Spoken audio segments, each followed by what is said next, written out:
বারবার করে একই জিনিস বলতে হচ্ছে, কিন্তু একটা জিনিস আজকে আপনাদেরকে বলি, এই নারী দিবস যেহেতু আজকে, কিছু ব্যক্তিকে সম্মান জানানো খুব জরুরি মনে করি। আমার স্ত্রী, আমার মা, আমার বোন, এই ব্যক্তিরা যদি আমার পরিবারকে ধরে না রাখতো, আমার পরিবার ধ্বংস হয়ে যেত। এরকম অনেক নারীরা আছে অনেক পরিবারের মধ্যে, যারা পরিবার ধরে রেখেছিল। বসুন্ধরা ডায়াপেন্ট এখন আরও উন্নত। এই হট এয়ার থ্রো টপশিট দ্রুত শোষণ করে সোনামণিকে দেয় কোমল অনুভূতি। ওই আমরা যখন ফিরে এসেছি তখন আবার তারা পিছনের কাতারে চলে গেছে, কিন্তু আজকে আপনাদের সকলের সামনে বলে দিতে চাই, তাদেরকে আমরা কোনো সময় ভুলবো না, তাদের অবদান আমরা কোনো সময় ভুলবো না।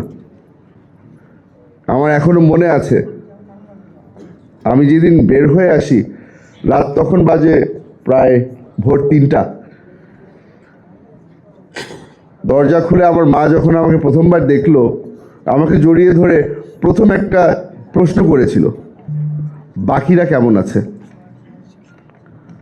আমার মা আমাকে দেখে খুশি হয়েছিল যে আমি জীবিত আছি, কিন্তু মনের মধ্যে একটা প্রশ্ন রয়ে গিয়েছিল যে বাকিরা কেমন আছে।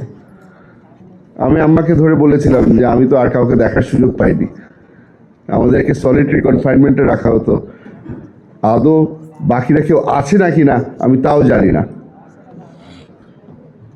এটা ছিল আয়নাঘর। যারা যারা আয়নাঘরে গেছে তাদের বাইরের দুনিয়ার সাথে কোনো কানেকশন ছিল না। বাইরের দুনিয়া তো অনেক দূরের কথা, যেই জগতের ভিতরে ছিলাম পাশের সেলে কি হচ্ছে সেটাও আমাদের জানার সুযোগ ছিল না।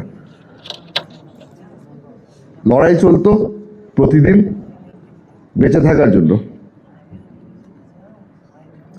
এখন বের হয়ে এসে মনে হচ্ছে যে কি দিন পার করে আসলাম আমরা, কি ছিল বাংলাদেশ।